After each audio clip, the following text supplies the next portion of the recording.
Messieurs, dames, bonjour. Nous avons un sérieux problème en République démocratique du Congo. Le premier, c'est la discrimination de la jeunesse congolaise. Le deuxième, c'est le détournement. Moyibi. Et Makambo, oh, vous allez couper, ça passe mingi pe kokoso. José Makila balobi ayibi. Ayibi. Ayibi, au début, a bimisi information à l'obi José Makila ayibi. José Makila lobi y ayibité et ça diffamation.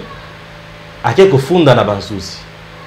Au début à lobi na kosuke la wanate. O yibi. Oza mu yibi. A quelque tika dossier sikoyo na tribunal. To kotala kosuka wapi. Généralement l'ODEP lorsque azobanda dossier bongo asaka complaisance c'est-à-dire azana ba document o ilongo bani.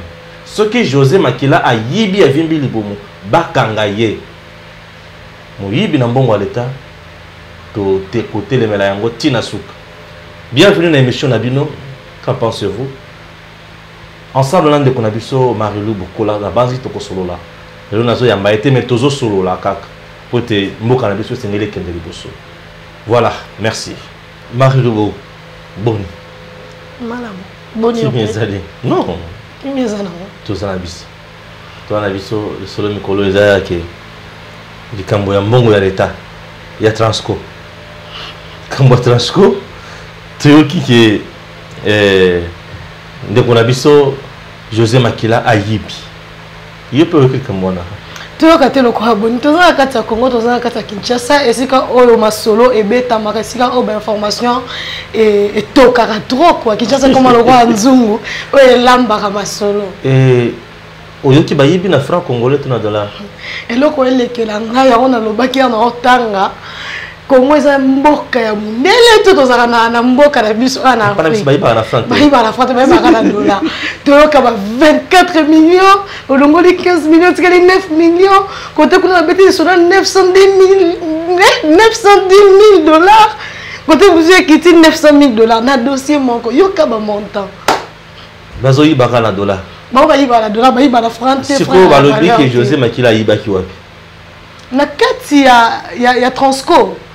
Hein? Alors, on a 510 bus, à qui biso na 110 bus.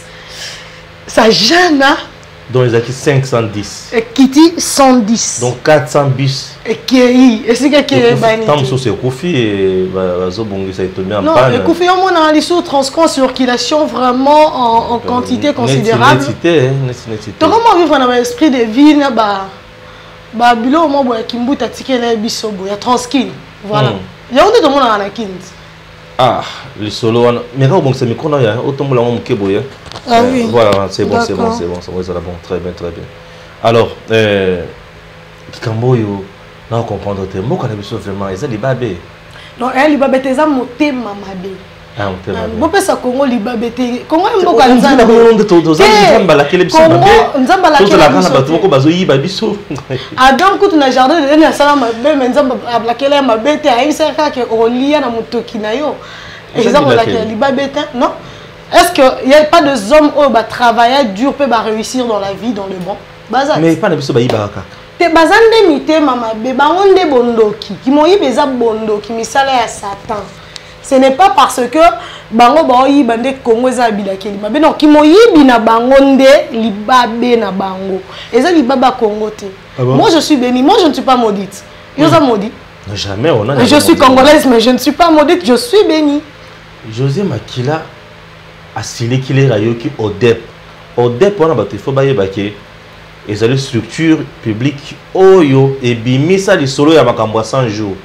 Il y a un monde qui bandaka kolobake caméra ça nini ayibi siko lelo des dossiers à 100 jours et kenda battu ça va comprendre caméra ayibi ah siko yo au départ jupe makambo wana amemi na tribunal siko José Makila wana a posé problème a fondé pour la diffamation c'est des échappatoires. Ah, je sais pas toi. Eh ben, je sais pas toi. Tout moni awa mambu ya Bukanga Lonzo. Congola gangi Bukanga Lonzo. Déjà de yo moko boeton quinois. Sur tali gestion, au tali car ba point chaud ya Bukanga Lonzo. Tu te rends compte que ça a été un secteur improductif. Pas presque mais improductif, totalement improductif. Mais on s'est réveillé un bon matin, tout à la côte, matin t'apprends à qui ressaisir chef. na compétence pénalité. Voilà. À qui on saisit abi que non baza ko salir combo na ye voilà baza ko tanga na dossier oyo ye yaka ko enquêter ye moko qui ko saisir IGF. Tozi la barre tomber to ebi que il en est pour quelque chose, c'est lui qui se sent piqué connaît l'affaire. Alors José Makila a emboîté justement le pas. Le roi m'a dit a commis guide. Bon, donc elle s'est moi sauver les guides des hommes au beko. Donc maintenant t'as pona kenda qui ye moko. Mutali bosso vers IGF. Et IGF Nzamba mala molingara biso mingi à ouvrir le dossier. Mais pas en faveur de Matata Pogno, bien sûr, en faveur de la République démocratique du Congo. Dernièrement, on peut tomber à l'onde de José Makila. À l'ingé, Bakino va aller biso livance. Donc, à qui on saisir justice pour diffamation et imputation dommageable. Ah, c'est intéressant. Hein? Donc, et la loi, elles ont protégé bizarrement. Alors qu'ODEP a de preuves. Moi, j'ai lu le compte, le point de presse de M. Florimond Mouteba.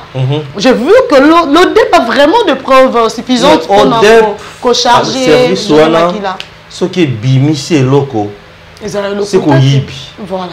Bon, l'ODEP a bêté loco à caméra, bah tout le monde se va le dire, ah, ODEP, et si m'a caméra, écoute, mon Félix. Mais moi, je suis membre, je me rendre compte vraiment que Alia Kilar.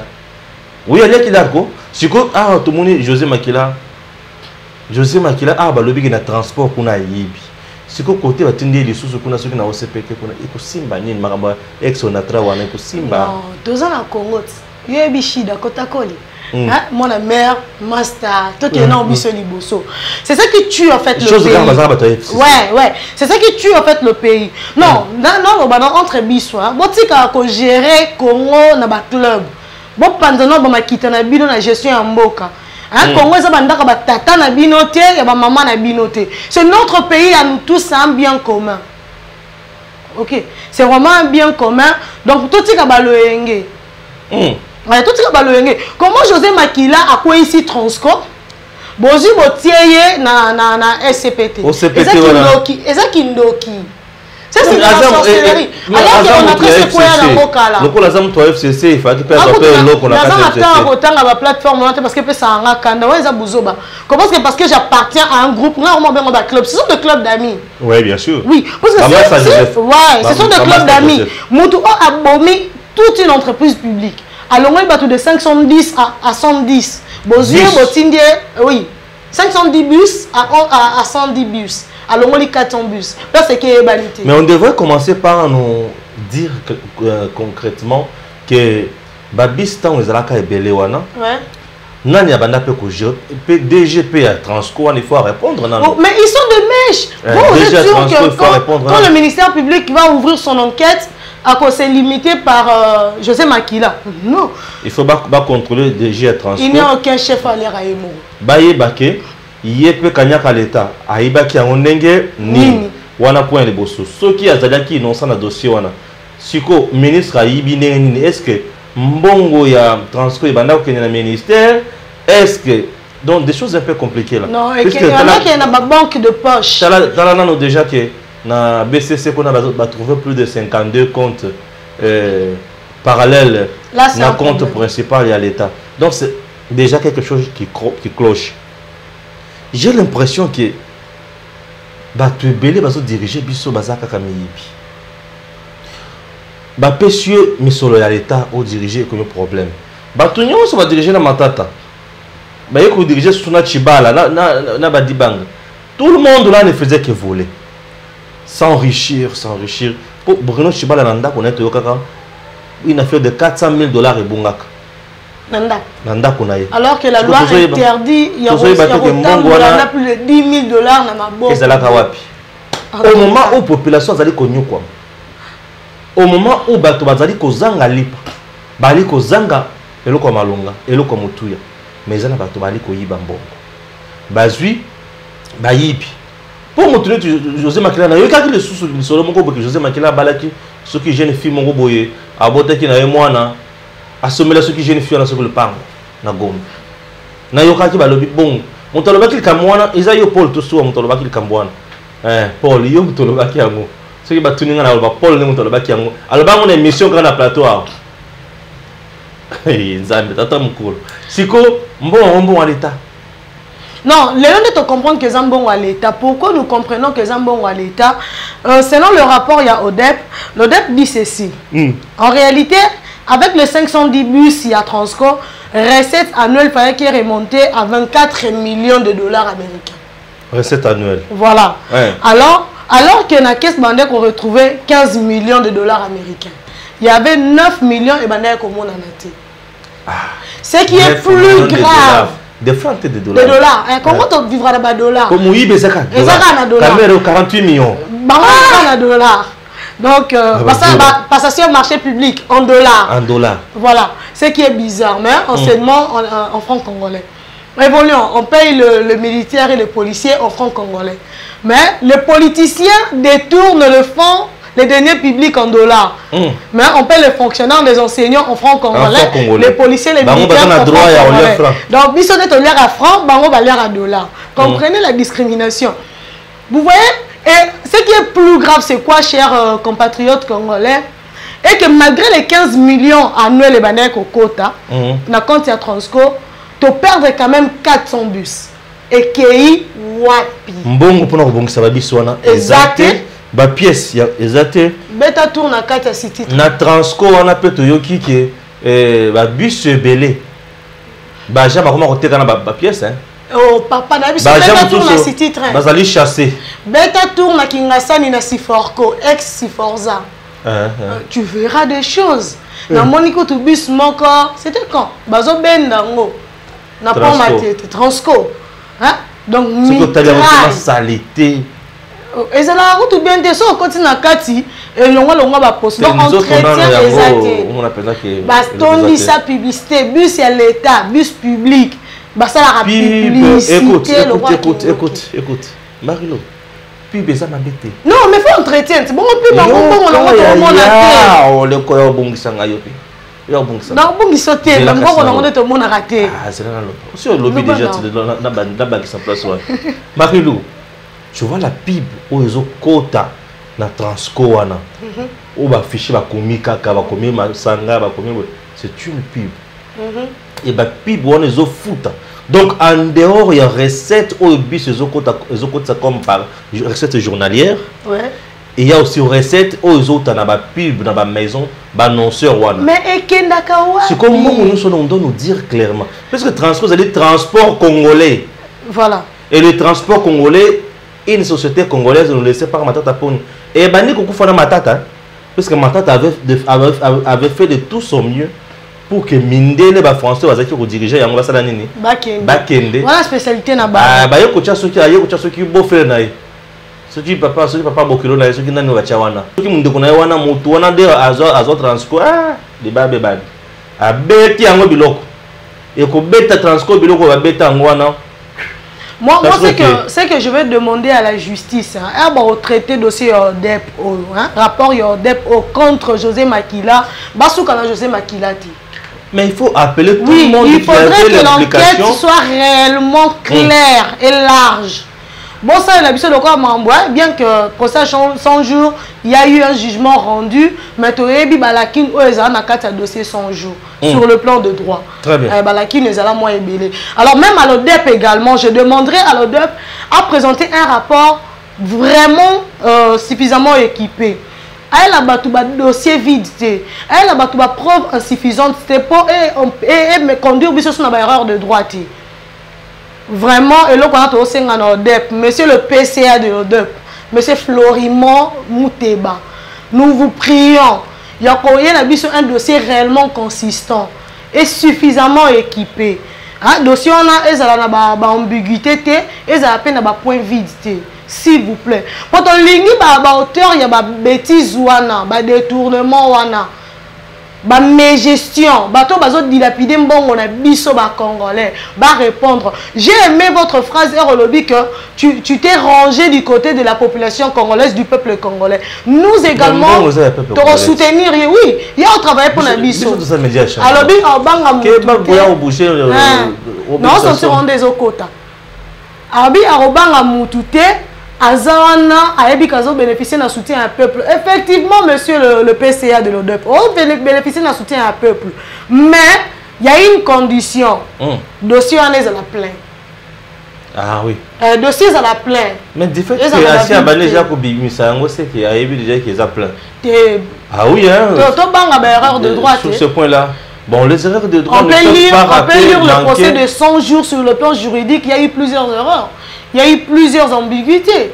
Et ça rapport, Bazouzi Bazagi Makasi, survola et trouva infraction. Mais sinon, donc on s'est retrouvé caméra acquittée sans faute, sans charge. Parce qu'il y avait de lacunes dans ce dossier. Effectivement. Vous verrez, il y a d'autres doctrinaires qui disent que le ministère public était dans l'insuffisance de prouver réellement que Kamer était coupable. C'est parce que rapport au Odepamema qui est suffisamment équipé. Voilà là où provenait l'erreur. Ce qui est vrai, attends, ça le rapport 100% et vous allez la mission sauter. Mais dis-moi, on va donner de grandes lignes des éléments nécessaires, qui vont prouver que voilà. Moyibi Ezalaki. Voilà. C'est ce que nous voulons, qu'elle soit un dossier plein, un dossier réellement consistant. C'est qu'il y a des gens qui ont dit que y a un transco. Tu as dit que tu as dit SCTP, il y a un longueur de tu à Bourmi Transco, à l'ongoli de 510 à 110. Étant ministre de la Transport à une stratégie à maîtriser le secteur. On a dit. Allez, bien. La chambre, sur la chambre, pour sa chambre propre. Voilà. Ah non, ça ne va rien faire. Est-ce que tu as on a tra, on CPT, on a tra, on a message bien on a tra. Voilà. Ex on a tra. Non, il faut que ça soit bien on a pour dire ex on a tra. Ça on a tra. Maman on a tra wana. Et on a tra on a tra na bateau. Entre le Kabila zana mama na bateau na lac Tanganyika. Bateau ya Kabila. Congo na bateau malongate. Congo zana bateau ti. Papa bilo na biso banoko batika na bien Mobutu. Congo zo la biloko kaka ya kala. Bateau ya Sikabo Kabila Joseph na régime na ye. Basombi na onatra balobi bateau ya sika yango ezati. Ceux qui ont tourné traçabilité ya mbongo oyo ezalaki dépenser pour la réhabilitation ya bateau ITB Kokolo. On reçoit vertige au Kwei, on s'est retrouvé à l'hôpital, bazo réanimé yo 3 jours après au Lamuki. Au tuni bango to sukela ki wapi, o to sukela ki na place lobaki na yo ke ezalaki montant boye, mais montant oyo ya sika za pe boye. On dit ah to sukela ki ndewa to continuer ba libité, to continuer te. Nous risquons de te perdre encore. Pourquoi? Puisqu'il y a eu beaucoup de fonds de l'État qui ont été déboursés pour réhabiliter les bateaux moribonds. Et le coup, ils ont les sous-soutés. Et le coup, ici, est Kofi. Alors, Nesika bossa il a vu ce logo ya kalawana bolo baso qui soit disant que toujours c'est que ça ITB kokolo non tout ça pour ça bossa que ça biso ITB kokoloté ITB kokolisi comme koko bossa il a biso commande na ba usine ba maison ezali basa il a biso quand même bateau et asika bateau on a la capacité à poser 300 ou 500 personnes mais ils ont atteint 200 personnes on l'a dit bateau ils ont atteint 200 personnes ou ils ont atteint 400 personnes bateau on a ezali ko senga misu ya bateau te ezali ko senga kaka bongo mitu ya bateau esala mbongo ba dépasser pour la réhabiliter itebe kokolo wana il y a que sunga biso eloko ale boso eloko mibale mbongo ba dépenser les sous matata pour na batu na ye na OCPP on a tra pona ko bongisa ba train na biso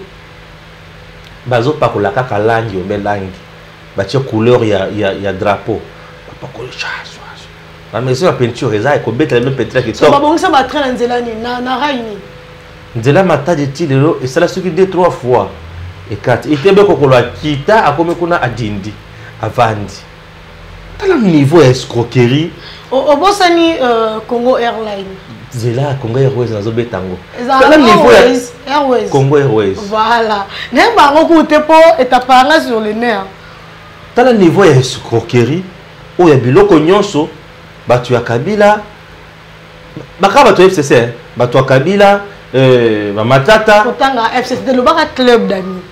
Bato wana donc so eza fausse commune. Non. Nana ebi club d'amis parce que ils sont amis, ils sont frères, ils sont cousins, ils sont ceci, c'est là, alors ils gèrent le Congo en amitié. Bah ceux qui wana te. Bah qui est plus loin. Pour nous baby ça vraiment. Donc ba baby si mbongo belé bimi pour nous bongisa biloko o yezo salate. Ne sika bozo mbongo wana bo salata entreprise ya sika. On s'entend ya sika te ça boso matériel ya sika. Bango bazaki kuna te. Tout ça c'est pourquoi quand bazo bimisa biloko mbongo akala ya bongo pour na ko réalité biloko akala bazo bomber ba chiffre et bazo lia mbongo ebelé et bazo zala ba baron ba tombongo bato oyo bakoki kosala nyonso bango balingi. Félicitations basala oyo balingaki na mboka ya bakoko na bango mais makila oyo soki balandi dossier obike makila mi kotisi yemoko na monoko ngando pièce contre pièce pour document dossier wana au départ ko tia na tribunal balandi kuna magistrat ko na posa pesa mikanda wana ya odep. Il y a pas pièce contre pièce, c'est question de convaincre les juges en matière pénale. Les pièces contre pièces c'est en civil. Hein? C'est en civil, vraiment pas seulement qu'on c'est en civil. En matière pénale, il faut convaincre le juge. Rencontrer l'assentiment du juge. J'aime ça. Si Joseph Makila son conseil, sera en mesure de convaincre le juge, de rencontrer l'assentiment du juge, il sera bel et bien acquitté. Mais s'il ne sera pas en mesure de convaincre le juge, là vraiment, nous sommes désolés, monsieur le sénateur, il est à la fois sénateur, à la fois conseiller à SCTP. Ça c'est une cumule. À la PCA, voilà. Il est le PCA là-bas. Congo Mato comme ça va tout riche. Voilà. Il était gouverneur à Yibi. Il est comme ministre à Yibi. Et il est encore sénateur. Donc quel cumul. Et ce qui est bizarre, il est voire député national. Quel cumul de fonctions en République démocratique du Congo pour certaines autorités, pour certains cadres. Non, Congo est vraiment entre biso, mais c'est Stéphane. Congo est bon comment? Et bon, on a vendu dans la Congo. Il y a renouvellement de la classe politique, tout avec qui et comment? Par quel miracle? Moïse a koya d'ici sous un bâton et on a bêti na mer, ton nez. Bah, vieux, bah, on a été changé. Et ils sont là. Ils sont là, bah, Kangi 4 coins. Et aujourd'hui, jeunesse congolaise. Avec un ministère où il y a Billy Kambale. Ministère Mogobo et Djalelo. Dans un bâtiment Billy Kambale, monsieur le ministre démissionné, vous êtes incompétent. Ministre jeunesse Billy Kambale, Azoï Makambozo Salate. Balongo là, vraiment, nous avons un bon réseau qui n'est pas. Bazong c'est que caméra chaka na présidence le conseiller wana. Pour awazo c'est le côté. C'est quelqu'un qui est là, je ne sais pas Makambozo Salate. Parce que Monisala Oyo Koti Kosala ma pour la jeunesse, monsieur Billy Kambale ne fait pas. La jeunesse congolaise est abandonnée à son triste sort. N'a pas été tant de choses qui jeunesse les autres ne bien. Papa, ce que la moto qui jamais cautionné, comment dirais-je, n'a pas autorité règne. Disons quand même qu'il est excellence, monsieur. Non, Billy Kambale n'est pas excellent. C'est comme ça qu'on appelle les ministres en République démocratique. Non, excellence, c'est quelqu'un qui fait son travail. Je me pose des questions. Quel est le carnaval, le carnet qu'il nous a apporté?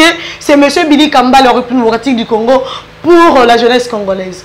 Ayana Kaneva, Nini, c'est monsieur. C'est une question qu'on se posera chaque jour. Vous pouvez imaginer dans ces pays, nous avons un conseil national de la jeunesse inactif. Ouais. Avec deux autres conseils gérés dans la poche à battre. Le conseil national de la jeunesse, où ils ont représenté la jeunesse congolaise, une population de 75% de la République démocratique du Congo. Conseil Yuana. Hein? Géré par Billy Kambale en principe, parce que là-bas, il y a un système de décentralisation.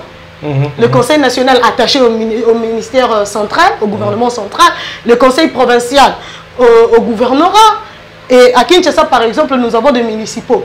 Je vous dis, ces messieurs-là, il y a un président, soi-disant Saïba, Saïla, qui gère le Conseil national de la jeunesse. Un conseil national avec 4 vice-présidents de Salam Salaté. Tu poseras la question aux jeunes Congolais. Et si mon président na Bango et le Conseil national de la jeunesse, bah, bien tout le monde, M. Billy Kambale, depuis qu'il est ministre, combien de fois il s'est adressé à la jeunesse congolaise? Un ministre sans Kaneva a profité de l'action à M. Félix Antoine Tshisekedi lors il y a rencontre entre jeunes Congolais et le président de la République. La journée de la jeunesse, le mois d'août, le 12 août. Non, c'est à profiter de la cimenteuse et la journée de l'enfant africain, tu as vu qu'à ressaisir une opportunité. Depuis qu'il est ministre, Monsieur son Excellence, comme vous aimeriez bien Monsieur le ministre Billy Kambale, s'il vous plaît, nous la jeunesse congolaise, nous ne nous retrouvons pas dans la gestion naïo. Vous ne défendez pas nos intérêts, tu es là pour qui? Non, vous êtes là pour qui? Toutes mes excuses de vous avoir tutoyé. Pour qui êtes-vous ministre? Vous représentez les intérêts à Banani. Puisque là, vous n'avez pas que le rôle gouvernemental pour exercer autorité gouvernementale sur nous, ou bien autorité étatique sur nous. Vous êtes également là pour défendre nos intérêts. Nous sommes dans le chômage, nous jeunes Congolais. Le climat d'affaires n'est pas assuré et aménagé. Monsieur le ministre, aux autres, ils sont wapi. Aux autres, jeunesse congolaise wapi. Aux autres, jeunesse congolaise wapi. Enseignement, à défendre tes uniquines kuna na poto. Très bien, très bien. Vous êtes un avocat. Il faut jouer un rôle d'avocat. Tout le monde a un avocat, le conseil du ministère de la jeunesse et créer un dossier en faveur de la jeunesse congolaise.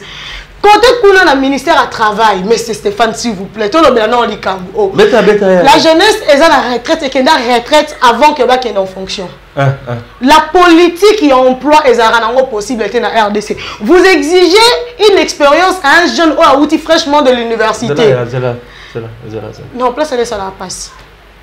T'as vendu boyer. Émission où tu as mis tout na mingité. Où ils ont émission toujours solo là. Stéphane face à Marilou, Marilou face à Stéphane. Comment émission que tu as déjà? Face à face. Face à face. Oui. Tu as un duel. Stéphane Marilou. Tu as une tranche libre. Voilà. Oui, émission que tu as une tranche libre. Donc tu as le balabiso, tu as kanisa kaka. Bandeko. Mutu atangi 5 ans na campus. Et là, comme tu as sali na kotanga na ye, ezaka stage professionnel, stage académique plutôt. Na stage académique ndenge tokenda wana nga na salaka stage académique moko na maison communale. Ovandi mama moko ya mukolo ayena na tindo kino osomela mikate na ko. Ozongi papa moko ya Stéphane prends achète-moi d'abord des unités. Ozongi mususu aye ovandi bondeni. Zonon bon ça na papier wana. Bazo là c'est d'abord mutu musala d'abord complètement. On s'est retrouvé 1 mois 2 mois ici OK. Aussi si stage pour rédiger rapport non fiasco ça. Oye les sous wana ozo kokate opesi sous bango mbongo. Ba pesi sous ko ba donner. O encadrement opesi bango sous mbongo ba lakisi biloko il faut komati ici. OK nango e uti na mutu na yote. OK nango opesi kuna aller-retour ba vandi ba sali ce qu'ils peuvent faire ba côté mutu wana à 6 classes. Un jeune congolais dans aussi sa classe. Nesika abanda malamoko musala. Exact. A qui na CV na ye. Oh, demande d'emploi, c'est bien. Oh, offre d'emploi. Maintenant, offre d'emploi, bazo senga expérience professionnelle. Il y a 4 ans, 5 ans, 10 ans. 10 ans. N'entend comme na hote. Yo chargé de ressources humaines. N'entend le comme na hote. A ozoye ba ozoyoka. Tant que senga ba to expérience ba 5 ans, 6 ans. Tu fais déjà quoi? Hein? On y a d'abord. Pourquoi on les a qu'à 5 ans, 6 ans? Et ils ont motivé le jeune à commencer à mentir. À répondre. Non, on peut répondre.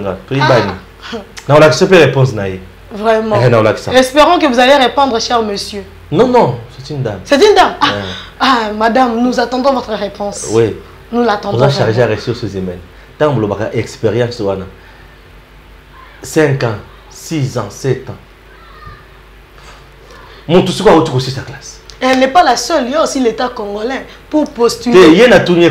Il faut pas les jeunes ailleurs. Bon, l'État. La loi électorale. Siko, beaucoup de maramususu ont expérience professionnelle. Mais mon tout n'a jamais que ça la moussala à haute na université. Tout ça, c'est une façon tout simplement de discriminer la jeunesse congolaise. Voilà. Cette façon de discriminer la jeunesse, moi je la dénonce. Non, nous la dénonçons. Moi d'abord, oui, comme je parle, je la dénonce. Bon, ensemble, nous dénonçons Nous dénonçons la discrimination. Pourquoi? La jeunesse est très dynamique. La jeunesse, c'est parfois l'efficacité dans le travail. Pas parfois, c'est l'efficacité dans le travail. La jeunesse, l'énergie. C'est l'esprit d'ouverture. Voilà. La jeunesse, c'est s'adapter aux nouvelles méthodes de gestion. La jeunesse, c'est nouvelle création. Exact. Regardez dans l'administration, fonction publique congolaise. Au moins, quand tu viens vendre à l'embi. Ah, mais tu as commencé à Mobutu. Ah, mais tu as Mobutu. Tala birongo. Kiti ekweya, kiti bukana, kiti papier en lambeau. Ba papier kuna. Ba papier maman nguba. Papier papa on a vendu kana manette. C'est que côté zo taloka boy. Oui, ça oui. Azoyo koga, oui, tu dis azaka bon. Des choses oyo et baby simbo cannabis. Et cette jeunesse n'est pas encadrée. Cette jeunesse bazo facilité est achetée. Et en plus, nous avons la diaspora congolaise. C'est une diaspora qui a toujours fait beaucoup sur le plan social pour la bande de cannabis sur Namboka. Pourquoi? Ceux qui m'attendent à la famille. Baron de Bakunda. Barsomba Selkei. Barsomba Libulu. Baron Loué Sal. Pour na Kobala ya leki. Baron Yana Baron Sal.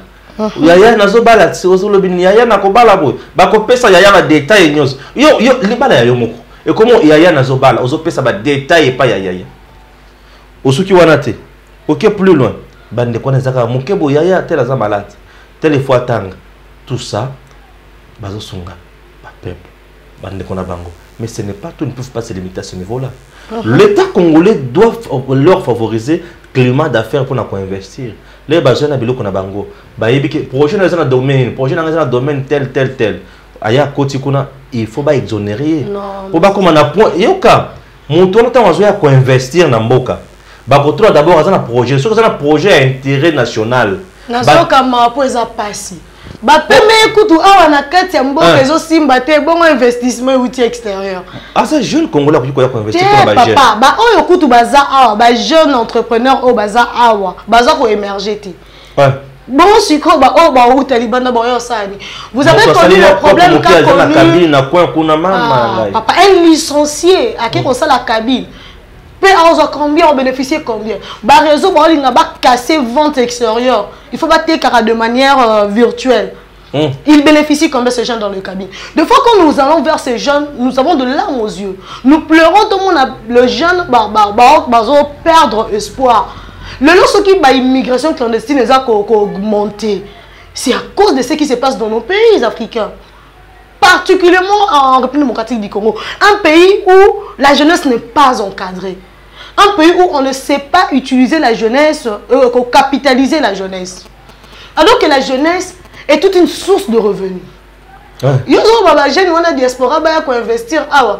Alors que nous avons des jeunes licenciés avec des projets d'entreprise, de création d'entreprise,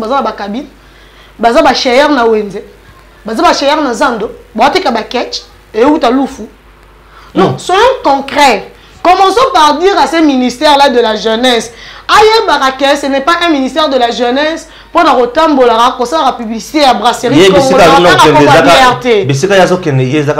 côté électoral na bango, il y a proposer kuna ba bongisage. Et puis comme il faut qu'on libère Moutazan en prison alors que c'est à la justice de libérer ou d'acquitter ou de condamner et non au président de la République. Donc il faut qu'on respecte la séparation de pouvoir, monsieur le ministre Billy Kambali. Donc, place on a vraiment, il faut bon, c'est plus bon gérer Ligue de jeunes Nabino et UNC Malam. Ce sont des jeunes qui sont une richesse pour la République démocratique du Congo. Alors, botique à désorienter les jeunes wana. Botique à vraiment désorienter les jeunes pour que les militants et les partis politiques Nabino. Je reviens à dire ceci, monsieur le ministre. Même pour, pas seulement pour vous, mais également pour le ministre, il faut remplacer le ministère. Quand vous êtes ministre de la jeunesse, au côté de ministère, tu es comme un avocat qui est représenter Bisso veiller sur nos intérêts à nous, la jeunesse congolaise. Mais c'est le ministre de la jeunesse. Tout le monde entend à Combo Nayoti. Mais s'il vous plaît, Boti Karosé la Bisso qui gère le politique, na musala ya l'État. Nous avons des municipaux batongela biso awa et pas Kimbuta mais c'est Stéphane. Il faut profiter de jeunes Congolais, na pépinière sportive na biso. Et que Billy Kamba les bandas ministre à saisir na dossier on a que il ne peut pas s'en saisir. On se pose des questions pourquoi. À éviter. À éviter comment? Tous en principe il y a continuation de pouvoir public. Mais ce qu'on doit éviter à éviter ministre à jeunesse. Il faut avoir l'intérêt à la jeunesse congolaise. Bazo faut que jeune pour na kobeta na carte municipale $300. Pour la nini, pour la société, il faut récupérer un bon préfinancement. L'État congolais, son excellence, monsieur le ministre des Sports et Loisirs, le pasteur Amos Mbayo, au prometteur il dernièrement à Kebropé Sambongo wana. Tous en pour ça pour résoudre problème wana. Voilà pourquoi nous avons le ministre de la jeunesse Atia Musuku Sukuyo aux sport. Na gouverneur Ngobila, puisque où na gouvernorat locaux, où t'es pas André Kimbuta. Où t'es na gouvernorat. Donc, le gouverneur Ngobila n'a pas eu de dossier. Va trouver solution pour la pépinière sportive et la République démocratique du Congo. Les jeunes ont $300 au foot à l'entreprise Nabino Bokenda pour le cotation qui paye wapi. Moi, je connais un euro cité même Sotem. Hein? Sotem va foutre à jeune $300. Ceux qui vont négocier, ils vont intervenir pour foutre $150. Ces clubs-là, cette petite équipe-là va s'organiser pour encadrer la jeunesse en fait que la délinquance. Donc, il y a $300 et si vous dotez, vous avez $20. Très bien. Pour la lutte, ce qu'il a awa. Non, de quoi Stéphane, peut-être pour qu'on va changer le comportement. Pour la lutte, ce qu'il a awa. Sujet à jeunesse,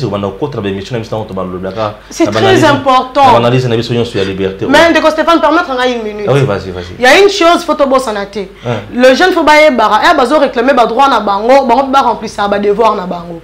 Jeune Congolais, c'est à vous que je m'adresse, et ton jeune Congolaise également. Toi, maintenant, on a facilité. Toi, tu quand on a débat parti politique inutilement. Hein? Na boy, on a parti politique qui bani. Les gauches, les droites et consorts. To bimana na makambouana. Total intérêt na biso. Bango ba na mbongo biso to ba pauvre. Bango baza ko somba mituka ba nourrir ba makangu na bango. Ba oboto na bino kutu des fois ba basi. Mon chéri na mo bébé na ba yibi pas vieux on a pas un ministre, pas un député, un PCA quelque part. Alors mes frères et sœurs, moi je vous appelle vraiment. Boye bako za la responsable, tous à la responsable de la vie na biso et puis à venir na biso. Parce que avenir na biso c'est avenir en Mboka Congo. Très bien. Merci na Marelou. Merci na Yopé, DG Stéphane Balamwange. Oh ya. Auto salam à DG Zap. Non, il faut te préciser. Hein? C'est bon. Merci.